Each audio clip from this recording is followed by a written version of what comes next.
At 2:48 in the early hours of May 24, 1941, a British naval officer lifted his binoculars and felt a chill run down his spine. Cutting through the dark, icy waters of the Denmark Strait was a battleship unlike anything the Royal Navy had ever encountered. Its presence was commanding, almost unreal, as it advanced with precise, terrifying grace. The Bismarck had arrived, and within 6 minutes, it would obliterate Britain's most beloved warship, changing naval history forever. The Bismarck was not merely a ship, it was a floating fortress, 50,000 tons of the most advanced German engineering designed to achieve one ruthless goal: to strangle Britain by destroying every merchant convoy crossing the Atlantic. Should it succeed, Britain would face famine and potentially collapse. The war could be over before it had truly begun. Stopping this behemoth was imperative, but the first challenge was locating it amidst the vastness of the Atlantic. A daunting task across 3 million square miles of ocean. The origin of the Bismarck's legend begins with Adolf Hitler's obsession with building the ultimate battleship. In 1936, he ordered the creation of a vessel that would render all other navies obsolete. The result was a monster 800 feet long, roughly 2.5 football fields. Its armor, up to 13 inches thick, could deflect almost any shell, while its 8 15-inch guns could destroy an enemy ship from over 22 miles away. Every detail of the ship reflected meticulous engineering, making it a symbol of Nazi technological prowess. When the Bismarck launched in 1939, Germany's propaganda machine hailed it as the pride of the nation. The ship was essentially self-sufficient, equipped with a bakery, a dental clinic, air conditioning, and even a small movie theater. For the 2,200 men assigned to her, life on board was both a privilege and a responsibility. They believed they were boarding an invincible fortress, but few could foresee the deadly reality awaiting them. Captain Ernst Lindemann, however, understood what the others could not. The Bismarck's greatest strength, its immense power, was also its greatest vulnerability. Its isolation made it mortal. The Kriegsmarine had only a handful of major surface ships, while the Royal Navy boasted dozens. If trapped, the Bismarck would face the entirety of Britain's naval might alone. Lindemann privately told his officers, "We will either return as heroes or not at all." On May 18, 1941, the Bismarck departed its home port on its first and only combat mission, Operation Rheinübung. Its objective was simple yet deadly: break into the Atlantic and destroy the convoys that sustained Britain's lifeline.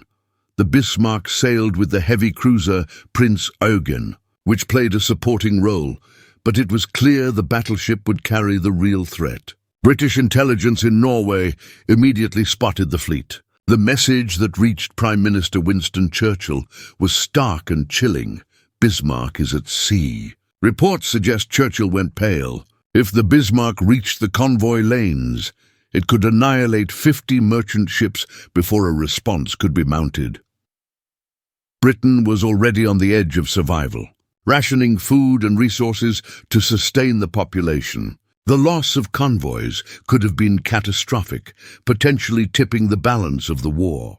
In response, the Royal Navy mobilized every vessel it could muster: the aircraft carrier Victorious, the battleships King George V and Prince of Wales, the battlecruiser Hood, and an array of cruisers and destroyers converged on the Denmark Strait. The stage was set for the largest naval hunt in history. The Hood, Britain's pride, affectionately known as the Mighty Hood, had been the world's largest warship for 2 decades. Its mere presence reassured the British public. Surely the Hood could stop the Bismarck. But beneath its grandeur lay a critical flaw. The deck armor was too thin to withstand a shell from the Bismarck's main guns. That vulnerability would prove fatal. At 5:52 a.m. on May 24th, the Hood and the newly commissioned Prince of Wales finally sighted the Bismarck. The British opened fire, their shells landing close but failing to strike. The Bismarck's response was swift and devastatingly accurate. Its third salvo found its mark, A 15-inch shell tore through the Hood's vulnerable deck and detonated inside the magazine. The explosion was catastrophic. The Hood did not simply sink, it detonated violently, sending a column of fire 1,000 feet into the sky. The ship broke apart, and in under 3 minutes it ceased to exist. Of the 418 men aboard, only 3 survived. The Prince of Wales, outgunned and suffering damage, retreated. The Bismarck had achieved a rapid, shocking victory, demonstrating the deadly precision of its guns and the vulnerability of even the largest ships. Despite the triumph, Captain Lindemann remained somber. He knew that the Royal Navy would now pursue them relentlessly. The Hood's destruction had made the chase intensely personal, yet the Bismarck had not emerged unscathed. 3 shells from the Prince of Wales had struck, one rupturing a fuel tank, leaving a dark oil trail across the Atlantic, a visible scar marking the ship's wounded state.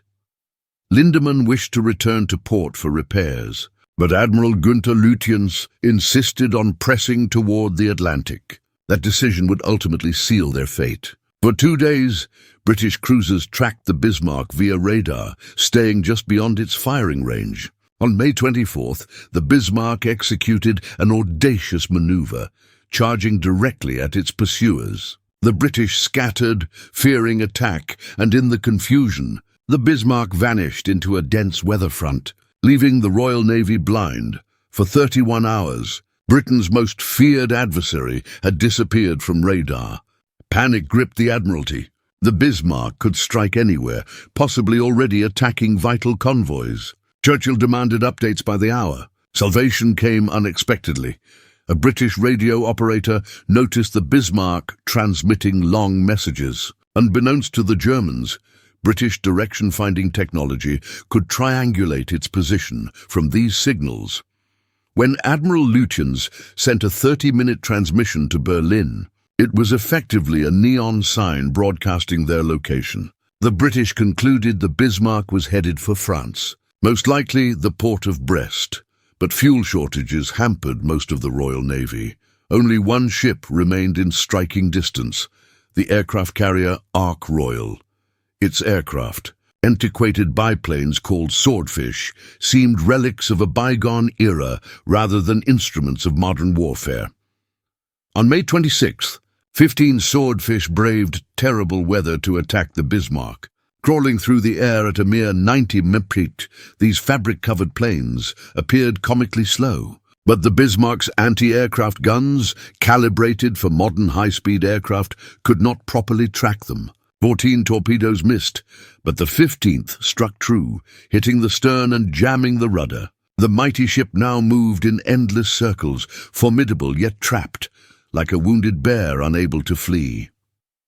Captain Lindemann knew the end was near. He told his crew, "We will fight to the last shell, but we cannot win. Save yourselves when the time comes." Throughout the night, British destroyers harried the immobilized giant with relentless torpedo attacks, keeping the German crew at their stations. By the morning of May 27th, the battleships King George V and Rodney arrived. What followed was not a battle. It was execution. At 8:47 a.m., the British opened fire from just 4 miles away. The Bismarck's fire control system was destroyed within minutes. Its guns could no longer aim, and by 9:30, the battleship was a blazing ruin. All 4 main turrets were destroyed, the superstructure twisted metal. Hundreds lay dead or dying, yet the ship refused to sink. Its armor belt kept it afloat despite total devastation above the waterline. A testament to German engineering, over 2,800 shells rained down. But the Bismarck absorbed punishment that would have destroyed any other ship multiple times. Finally, the crew opened the seacocks to flood the ship internally. At 10:39 a.m., the Bismarck rolled and sank. Of the 2,200 men aboard, only 114 survived. Captain Lindemann remained on the bridge, saluting as the ocean claimed his ship. Admiral Lütjens perished alongside him, his body never recovered. The Bismarck's life at sea lasted only 8 days. Its destruction of the Hood in 6 minutes was its sole triumph, before being overwhelmed by the combined Royal Navy.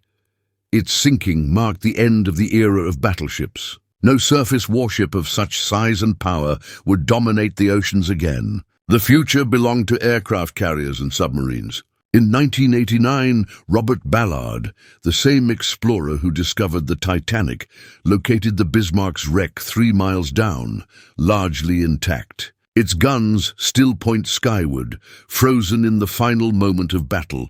The Bismarck story is one of incredible engineering, hubris, and the lethal consequences of isolation. It ruled the Atlantic in fear for 8 days before vanishing into the depths, taking 2,000 men with it. Its fleeting victory set in motion its own demise.